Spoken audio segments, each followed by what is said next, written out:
Hayallere kapılmayın bina yapımı ile ilgili. Bankada daha az çalışıyordum. Mesleğimiz devam ediyordu ama pandemi süreciyle evlere kapanmaya başladık. Şu meşenin altı da olabilir balım.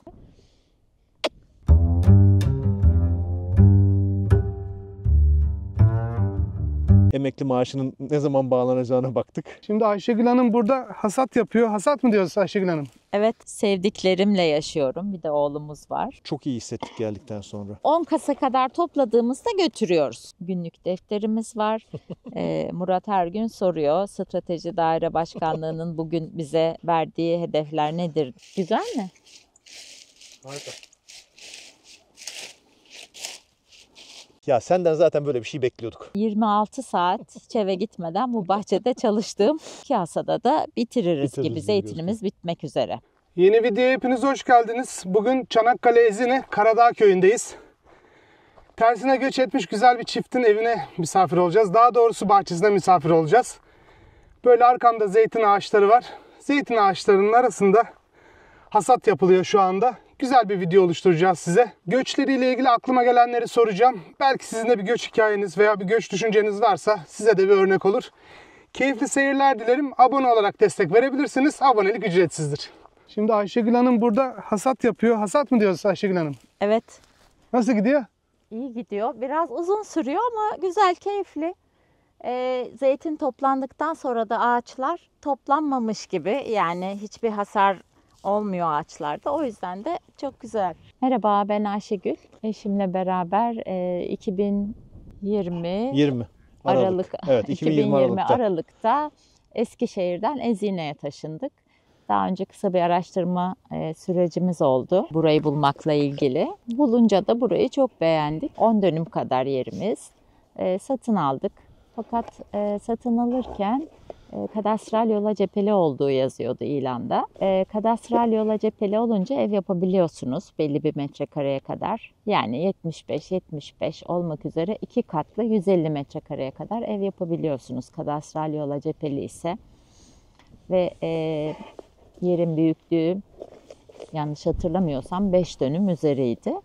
Biz de satın aldık. Sonra ev yapma için girişimde bulununca aslında kadastral yola cepheli olmadığını öğrendik. Resmi makamlara başvurunca. O yüzden Ezine içerisinde ev aldık. Yakın zamanda da bu yolun kadastral yol olma ihtimali olduğunu öğrendik.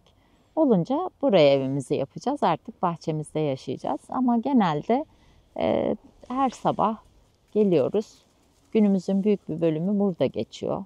Ağaçlarımız, sebze bahçemiz, çok fazla iş var. Yani çalıştığımız dönemden daha yoğunuz diyebiliriz.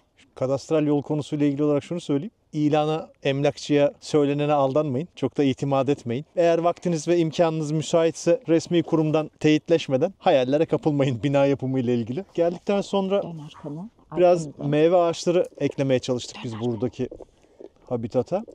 Bunun yanı sıra süs çalıları veya ağaçsılar eklemeye çalıştık. Sebze bahçemiz var. 1,5 dönüm kadarını böyle bir tel örgüyle ayırdık. Kaplumbağalar, tavşan filan girmesin diye ki vardı zaten arazinin içerisinde. İşte hani onlar girmesin diye böyle bir böldük.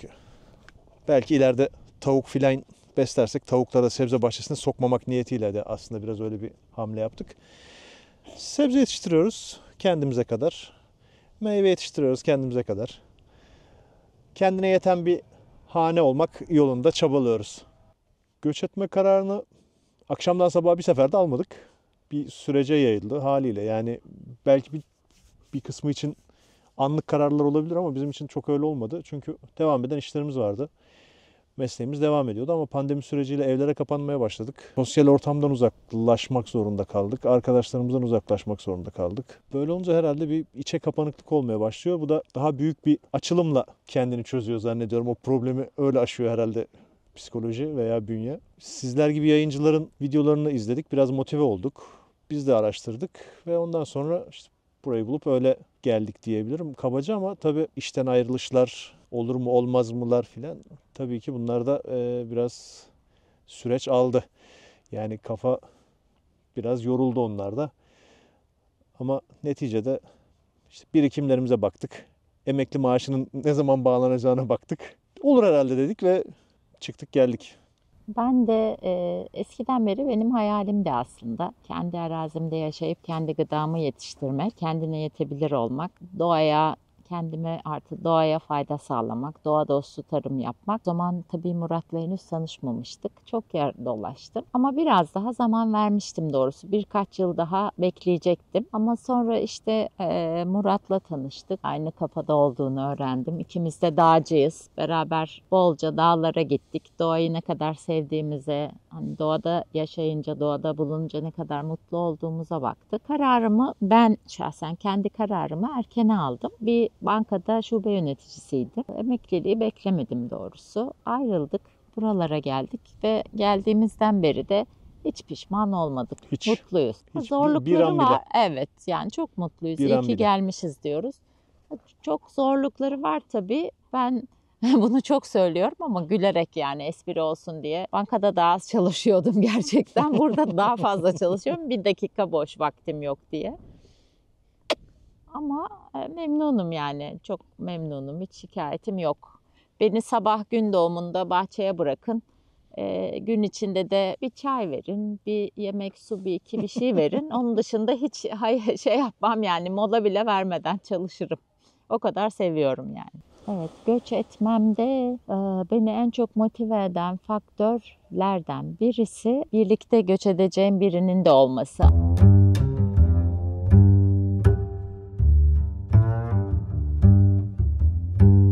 Doğada yaşam arzusu, kendi gıdamı yetiştirme arzusu. Artık her şey çok zehirli.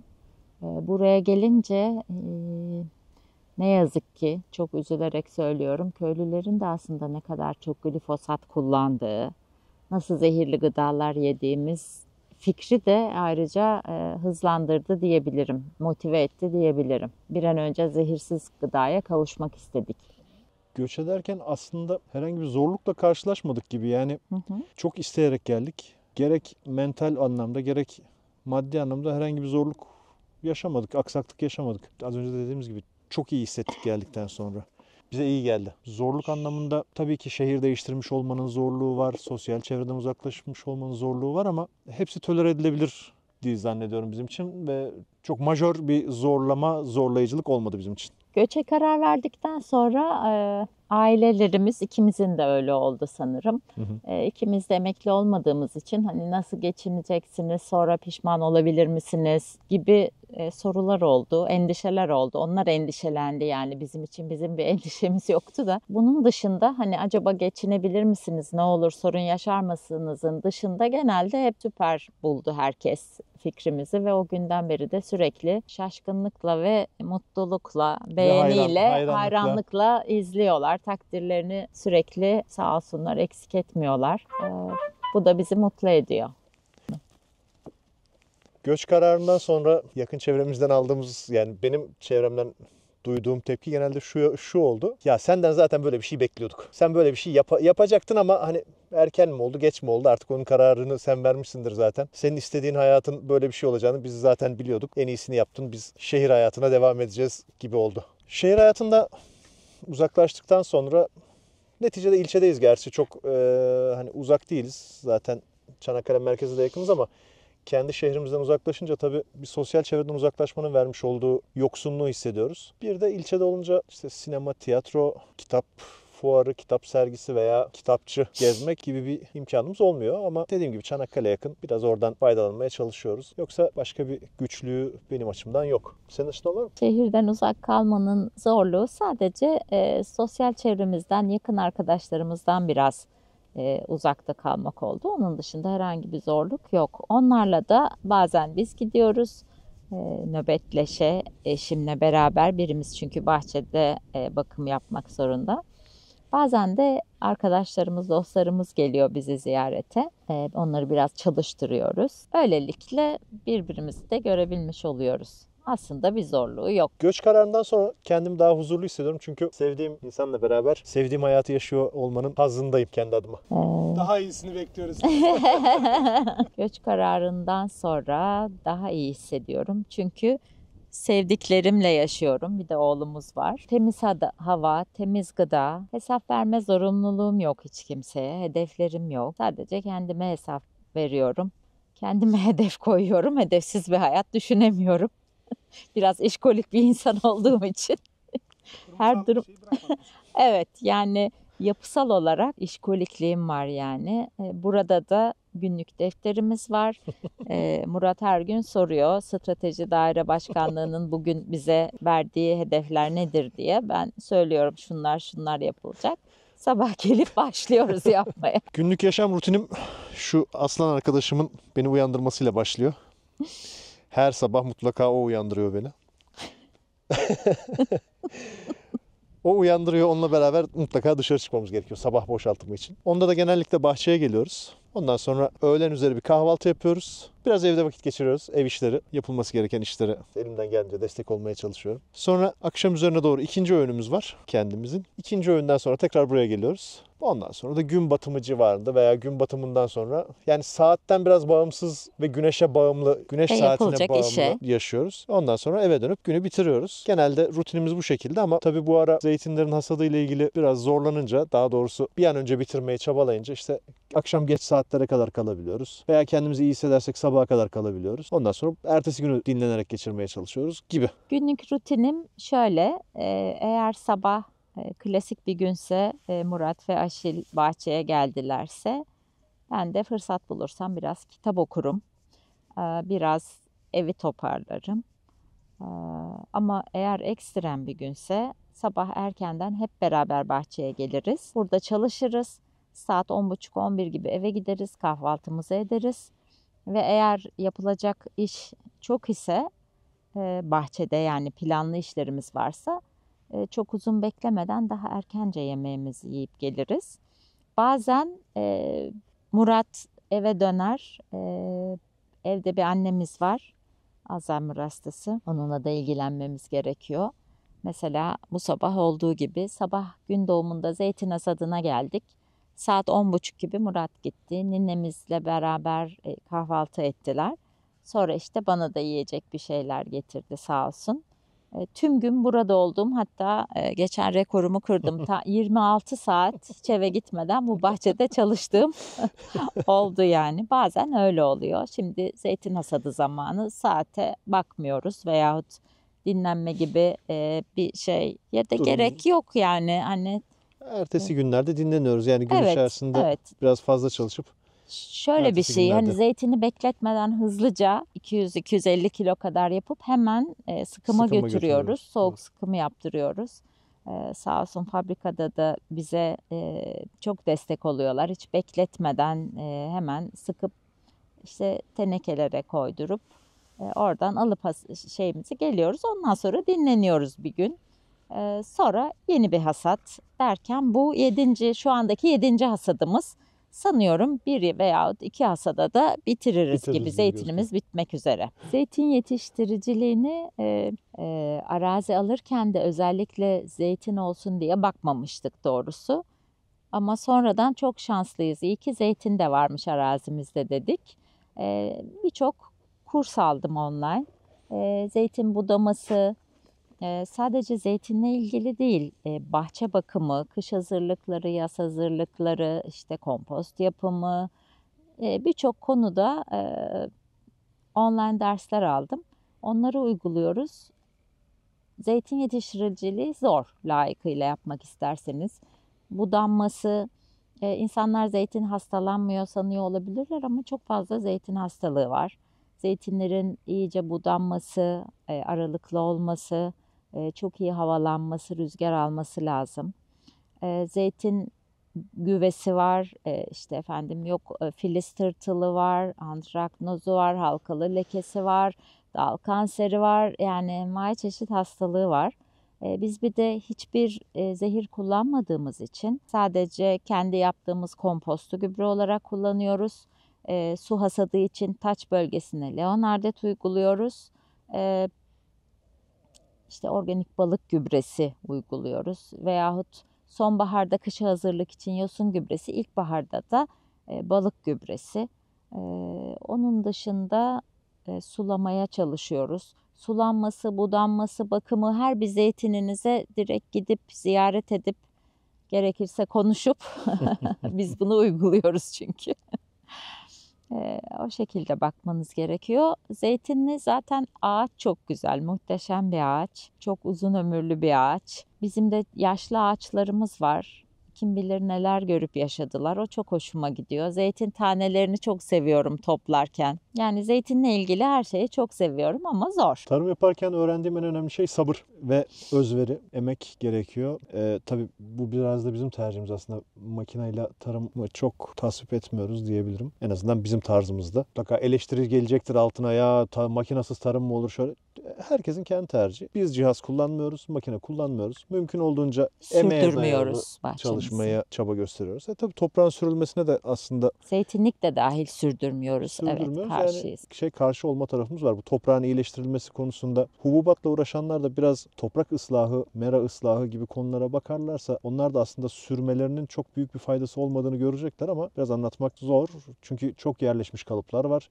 Bir yandan yerleşmiş kalıpların ötesinde genel öğreti de bu yönde. Hani gidip tarım ilçe müdürlüğünde danışsanız, ya benim böyle bir tarlam var ne yapacağım diye önce bir sür diye başlarlar lafı. Yani herkesin kendi uygulaması, uygulayabilirler. Çimenleri bir çatır yapıyoruz. Çayırları yeşil gübre olsun diye. Devam edin. Nasıl bir şey ben bilmiyorum. Teşekkür ederim. Konumuz bu muydu? Tarımda öğrendiğim en önemli şeydi.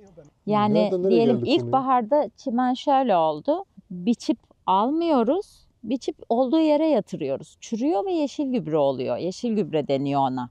Yani toprağın organik maddesini arttırıyor. Genel olarak bütün arazideki Evet. otlar için yapıyoruz bunu. Sadece zeytinlerin altı değil, genel olarak bütün alanda biçip yatırmayı tercih ediyoruz. Zeytin hasadına başlıyoruz. Zeytinyağımızı sıktırıyoruz. Zeytinyağını sıktırdıktan sonra kendi evimizin ihtiyacını ayırıyoruz. Eğer fazlamız var ise akrabalarımız, annemiz, babamız, kardeşlerimiz zaten biz daha hasada başlarken sonbaharda bizi aramaya başlıyorlar. Aman benim yağımı ayırmayı unutma, aman bize yağ göndermeyi unutma şeklinde. O yüzden öyle bir hani pazarlama yoluna gitme durumumuz yok. Çünkü o kadar yağımız yok. Ayrıca ticari bir kaygımız da yok. Aman yapalım, satalım, para kazanalım gibi bir beklentimiz de yok. Kendimize yetecek kadar yağ çıkıyor diyebiliriz yani. Tarımda tamamen doğa dostu yöntemler kullanıyoruz. Kendi evdeki organik atıklarımızı getirip burada kompost gübre yapıyoruz. Sebze yataklarımızda onları kullanıyoruz. Onun dışında örneğin muz kabuklarından potasyum gübresi yapıyorum. Domatesleri budadığımda domates yapraklarıyla azotlu gübre yapıyorum. Keza ısırganlarla. Tabii ısırganlarla da öyle. Onun dışında semizotuyla yine azotlu gübre yapıyorum. Yani tamamen doğa dostu, doğaya hiçbir zarar vermeden, bahçemize hiçbir şekilde hiçbir zehir sokmadan yapmaya çalışıyoruz ve oluyor da, bunu da gördük. Bu 2020'den bu yana 4. yılımız bitiyor. Şu ana kadar hiçbir sorun yaşamadan çok da güzel oluyor ürünlerimiz. Doğaya zarar vermeden, toprağı zehirlemeden tarım yapmaya çalışıyoruz. Zehirsiz gıda tüketmeye çalışıyoruz. Başarılı da oluyoruz. Herkese de tavsiye ederim. İş hayatının, kurumsal hayatın ne kadar yorduğunu ve yıprattığını aslında buraya gelince fark ettik. Orada kısır döngünün içerisinde insan ne yaşadığının çok farkına varmıyormuş işin doğrusu. Dışına çıkıp sıyrılınca, başka bir hayat daha mümkün olduğunu görünce şehir hayatından uzaklaşmanın faydalarını daha net hissetmeye başlıyor insan. Gerek fiziksel, gerek ruhsal, mental iyileşme, rahatlama, olumlu yönde gelişme hissediliyor ve yaşanıyor. Benim için de stres seviyem çok azaldı. Çok daha huzurluyum. Yani orada çünkü bir başarılı olma kaygısı var. Aldığınız parayı hak etme kaygısı var. Hesap verme var sürekli mecburen. Sistem bu çünkü. Yani eleştirmiyorum. Arkadaşlarımla da hep o şekilde konuşurduk. Hani biz bu işin içindeyiz, buradan para kazanıyoruz. Dolayısıyla bunun en iyisini yapmak için gayret etmemiz lazım.